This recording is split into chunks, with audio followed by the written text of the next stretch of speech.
यज्ञ में भाग लेते हैं। बुलाया किसने? दक्ष ने। छोड़ ब्रह्मा विष्णु महेश को, देवता कैलाश के ऊपर से विमान में बैठकर जाने लगे। सती मैया कथा छोड़कर जहाज देखने लगी। पूछी प्रभु ये देवता कहां जा रहे हैं? बाबा ने कहा आपके पिताश्री यज्ञ कर रहे हैं, उसमें भाग लेने जा रहे हैं। मां ने कहा प्रभु पिता भवन उत्सव परम जो प्रभु आयसु हो तो मैं आऊं कृपायतना सादर देखन सो। मां सती ने कहा प्रभु पिता के घर में उत्सव है, यदि आपकी आज्ञा हो जाए तो मैं देखने के लिए चली जाऊं। शंकर जी ने कहा देवी आपने तो उचित कहा, लेकिन यद्यपि नियम कहता है कि 4 स्थान पर बिना बुलाए आना चाहिए। कितने स्थान पर? 4। कहां कहां? पिता के घर। किसके घर? पिता के घर, गुरुदेव भगवान के घर, स्वामी के घर और अपने मित्र के घर। इन 4 स्थान पर यदि उत्सव हो रहा हो तो वहां से निमंत्रण न ढूंढिए, बिना बुलाए पहुंचिए। परंतु देवी यदि जानबूझकर अपमानित करने के लिए नहीं बुलाया गया है तो मैं कहता हूं कहां गए कल्याण न हो। आपके पिता ने जानबूझकर नहीं बुलाया है। अनेक प्रकार से बाबा ने फिर समझाने का प्रयास किया, मां नहीं मानी तो साथ में मुख्य गणों को लगाकर शंकर जी ने मां सती को विदा किया है। मैया आई है पिता भवन जब गई भवानी, पिता भवन जब गई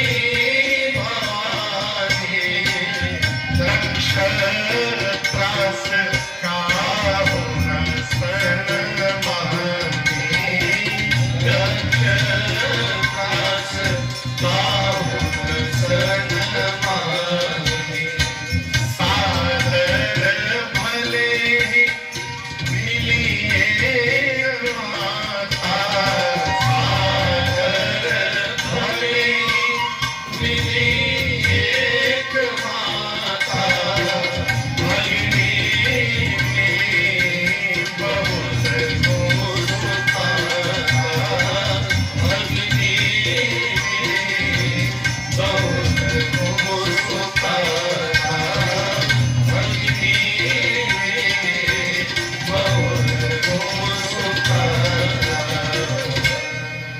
बाबा कहते हैं मां सती जैसे पिता के घर गई।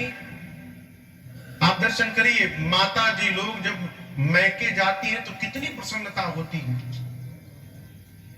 बुरा न मानिएगा, 80 साल के माई के घुटने में यदि दर्द हो और पता चल जाए कि शाम को मैके जाना है, सारा दर्द गायब।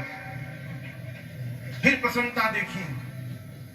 मैया पिता के घर गई, लेकिन आज दक्ष ने सबको त्रास दिया है। घर में आएगी, कोई देखेगा भी नहीं उसकी ओर, कोई देख नहीं रहा है। केवल एक मिली, जानते कौन मिली?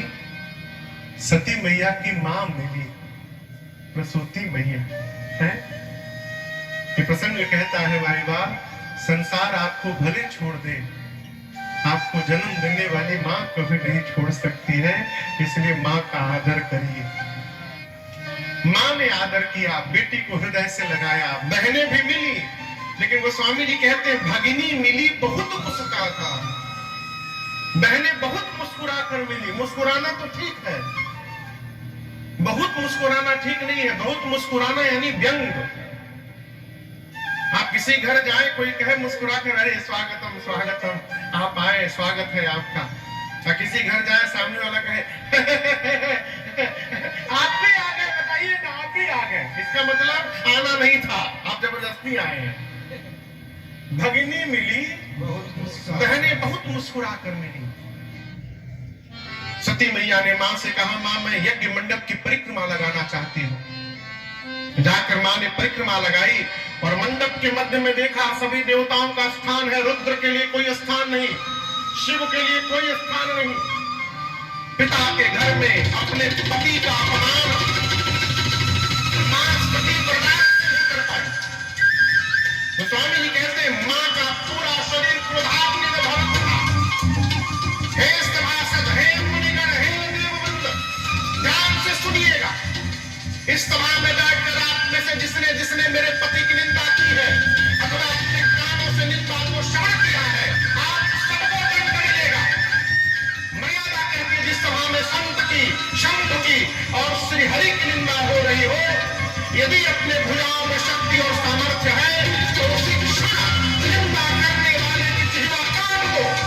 यदि शक्ति नहीं है तो कान बंद करके चले जाओ। मेरे पति केवल मेरे पति नहीं है, शंकर जगत के पिता है और आज इस मंदमती मेरे पिता ने मेरे पति का अपमान किया है। आज के बाद मैं इसकी बेटी के रूप में जीवित नहीं रहना चाहता।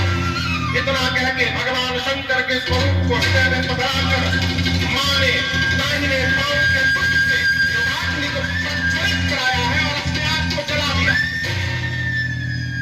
पूरा शरीर योगाग्नि में दहकने लगा। मेरी मां हाहाकार मच गया। नारद जी जाकर भगवान शंकर को बताएं, बाबा को आया क्रोध, कैलाश में जटा से केश निकालकर धरती पर पड़ के वीरभद्र प्रकट भय। कुपित करके वीरभद्र को बाबा ने भेजा। यज्ञाचार्य की दाढ़ी नोची, किसी देवता का आंख फोड़ा, किसी का पांव तोड़ा, किसी का पीठ तोड़ा। दक्ष के सर को पकड़ा, हाथ से घुमाया, धड़ से उखाड़ कर अग्निकुंड में ले जाकर स्वाहा कर दिया। जीवन में बैर भाव से सत्कर्म भी न करिए, परिणाम मंगल नहीं होगा। कई लोग कहते हैं महाराज हम कथा कराएंगे देखिएगा, फिर भगवान देखते उस कथा को। बाद में भगवान शंकर श्री हरि ब्रह्मा जी को बुलाकर यज्ञ की रक्षा कराई गई। इधर दर्शन करिए, प्राण त्यागते समय सती मरत हरि सन बर मांगा, जन्म जन्म शिव पद। प्राण निकलते समय मेरी मां सती श्री रघुनाथ जी से प्रार्थना करती है, प्रभु एक वरदान दीजिए, अगले जन्म में भी जब जब मैं जन्म लूं मैं बाबा के ही चरणों में दासी बनूं, उनकी दासी बनूं, इसके अलावा दूसरा कोई वरदान नहीं चाहिए। सती जी ने शंकर जी से क्यों नहीं मांगा? इसलिए नहीं मांगा कि वो त्याग चुके हैं। राम जी से इसलिए मांगा कि जानती है मैंने राम जी की परीक्षा लेकर राम जी के प्रति अपराध किया था। जब तक राम जी क्षमा नहीं करेंगे तब तक बाबा मुझे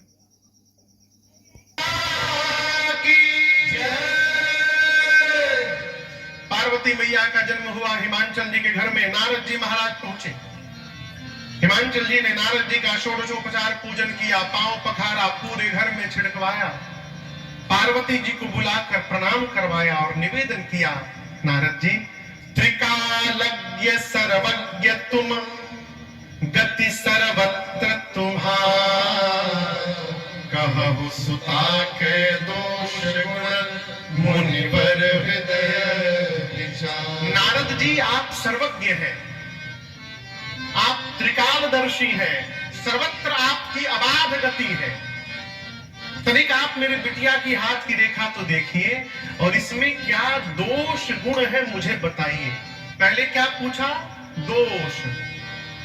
पहले गुण नहीं पूछा। कहु सुता के दोष गुण। गुण तो गुण है ही, यदि दोष का पता चल जाए तो हम उसको भी दूर करने का प्रयास करेंगे।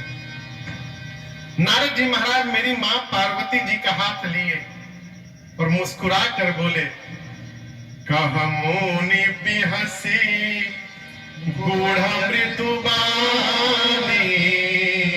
आप दोष पूछ रहे थे, सुता तुम्हारे सकल गुण, आपकी बेटी समस्त सद्गुणों की खान है, इनका नाम होगा महाराज उमा, अंबिका, भवानी। आपकी बेटी के कारण आपको संसार में यश की प्राप्ति होगी। महाराज, आपकी बेटी का सौभाग्य अखंड बना रहेगा। संसार की स्त्रियां आपकी बेटी के नाम का स्मरण करके अपने जीवन में पातिव्रत धर्म का पालन करेंगी। आपकी बेटी की सर्वदा जय जयकार होगी, पूजा होगी।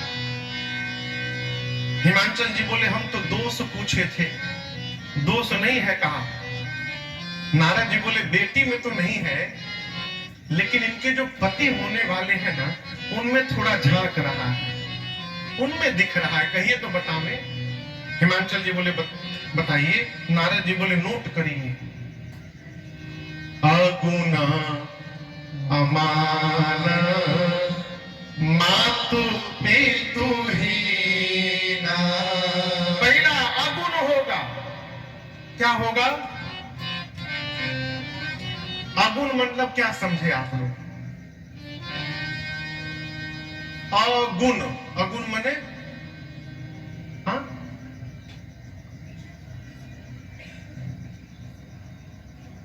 जिसमें कोई गुण ना हो। सामान्य जीव यही समझेगा। अगुण माने जिसमें कोई गुण ना हो। अब यहां समझिए, बात वो नहीं होती जो कही जाती, बात वो होती समझ ली जाती है। एक आदमी अपने घर में नहा रहा था बाथरूम में, तब तक कोई दरवाजे मिलने आ गया। उनका बेटा 5 साल का गया, दरवाजे पर कहा, बाबूजी बाबूजी अंकल आए हैं। भीतर से बाप ने कहा, रोको मत जाने दो। लड़का सुन लिया, रोको मत जाने दो। कहा गया, रोको मत जाने दो। बेटा सुना, रोको मत जाने दो। लड़का जाके भेज दिया। कहने वाला अपनी चेतना से कहता है, सुनने वाला अपनी चेतना से अर्थ निकालता है। नारद जी बोले, अगुण होगा, अर्थात सत रज तम तीनों गुणों से परे होगा, त्रिगुणातीत होगा। हिमांचल जी समझिए, उसमें कोई गुण नहीं होगा। नारद जी बोले, अमान होगा, यानी मान सम्मान से परे। सबसे आसान पूजा बाबा की है, शंकर भगवान की। कुछ ना मालूम हो, कोई समान ना हो, पानी उठाइए, बम बम बम बम बम बम बम बम, बाबा बम बम हो गए। सरकार, मान सम्मान से परे, जहां मन करे वहीं बैठा दो। पूरे दुनिया में सबसे अधिक मंदिर किसी का है? तो शंकर जी का है, और दूसरे हनुमान जी महाराज का। कहीं पेड़ के नीचे बैठा दो, पूजा शुरू बाबा की। मान रहित है, अमान। हिमांचल समझ गया, अमान मन उनका कोई सम्मान नहीं करेगा। तीसरा और खतरनाक, बोले मातु पितु ही ना, माता पिता उनके नहीं है। नहीं है का मतलब पहले थे, अब नहीं है, ऐसा नहीं है, शुरू से ही नहीं थे। बिना माता पिता के है, उदासीन है, संशय रहित है, कोई संशय नहीं है उनको। हिमांचल जी बोले, बस इतना? बोले, इतना नहीं, असली तो बताया ही नहीं हुआ। आगे का सुनिए। जोगी जटिल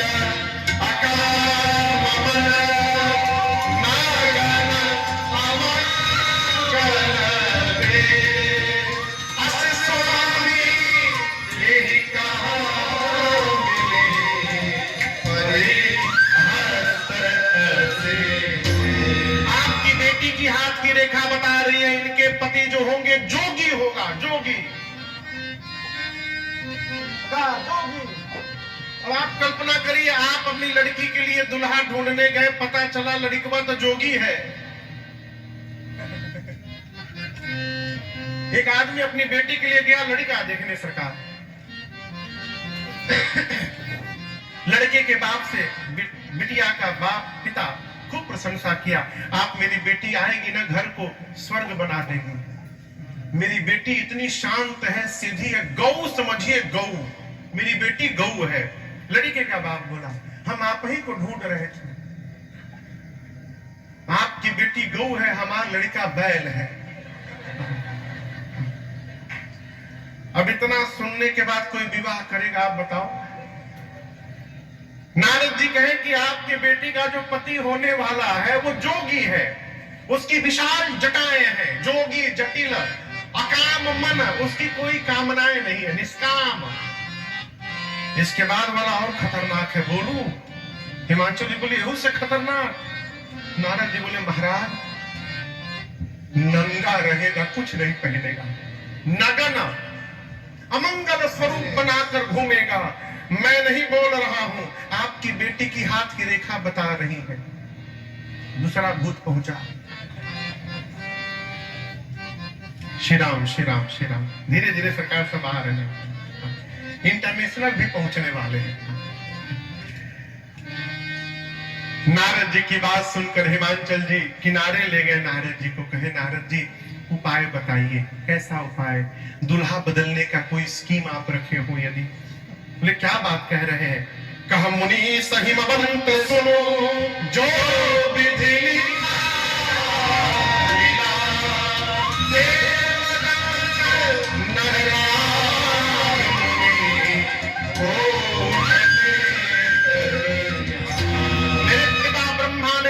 बिटिया की भाग्य में जो रेखाएं खींच दी है कोई मिटा नहीं सकता।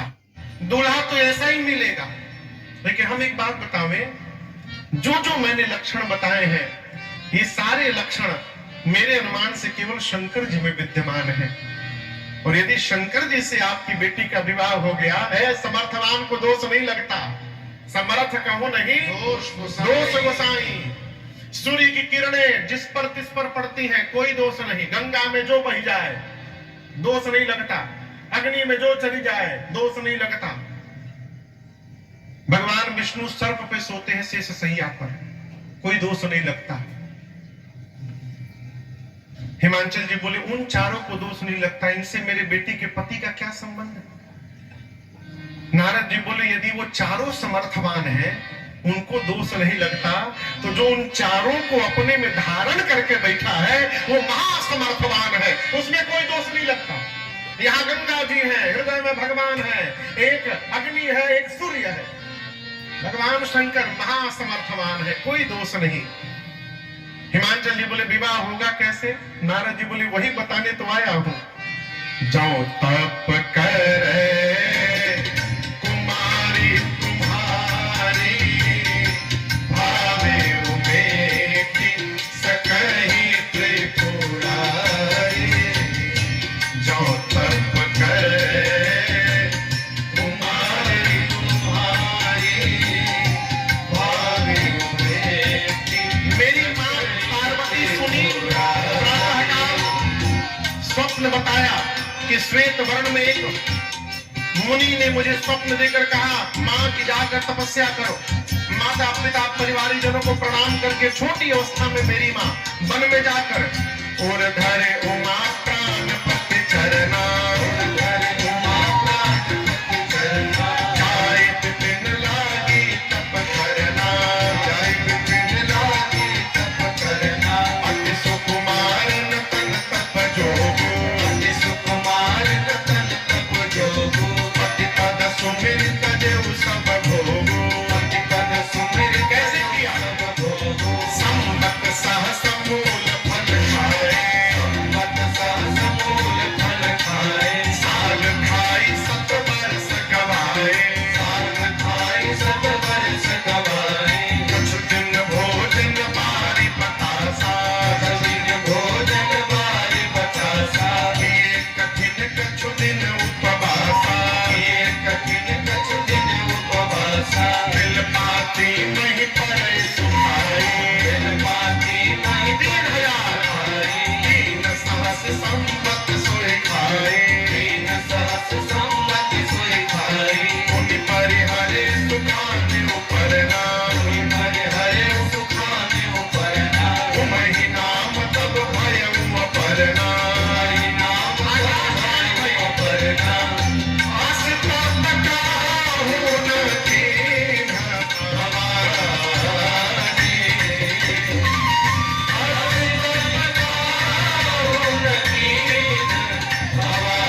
बिताया। 100 वर्ष साग खाकर, कंद मूल फल खाकर, 1000 वर्ष कुछ दिन भोजन केवल हवा पानी रहा। 3000 वर्ष मां बिल्वपत्र खा के रही। कितने दिन? 3000 वर्ष। मां की कठोर तपस्या देखकर आकाशवाणी भई और कहा कि हे भवानी जी, यहां दर्शन करिए। पार्वती जी अभी पार्वती है, भवानी नहीं है। भवानी कब बनेंगी? जब भगवान शिव से विवाह हो जाएगा। आकाशवाणी ने कहा असतप का हुन कीन भवानी। पार्वती नहीं कहा, भवानी कहा। अर्थात आप शिव को पति के रूप में प्राप्त करने के लिए तपस्या कर रही हैं, हम आपको भवानी कह रहे हैं। अर्थात आपकी मनोकामना पूर्ण भई। पिताश्री बुलाने आए तो घर जाइएगा, सप्त ऋषि मिल जाए तो हमारे वचनों को सत्य समझिएगा। अब गोस्वामी तुलसीदास जी कथा को लेकर गए कैलाश। मां के जाने के बाद भगवान शंकर को वैराग्य आ गया, कैलाश से निकल गए। कहीं कथा होती, कथा सुनते, कहीं भगत मिलते तो कथा सुनाते। उनके नेम प्रेम को देखकर एक दिन प्रगटे राम कृतज्ञ कृपाला। भगवान शंकर के सन्मुख रघुनाथ जी प्रकट हुए और प्रकट होकर राम जी ने पार्वती जी के जन्म की पूरी कथा सुनाई। निस्तर सहित कृपा निधि। शंकर जी मन ही मन सोचने लगे, जय हो प्रभु, जिन पार्वती ने पिछले जन्म में आपकी कथा नहीं सुनी, उन्हीं पार्वती जी की कथा आप इतने प्रेम से श्रवण करा रहे हैं। जब कथा पूरी हो गई तो राम जी ने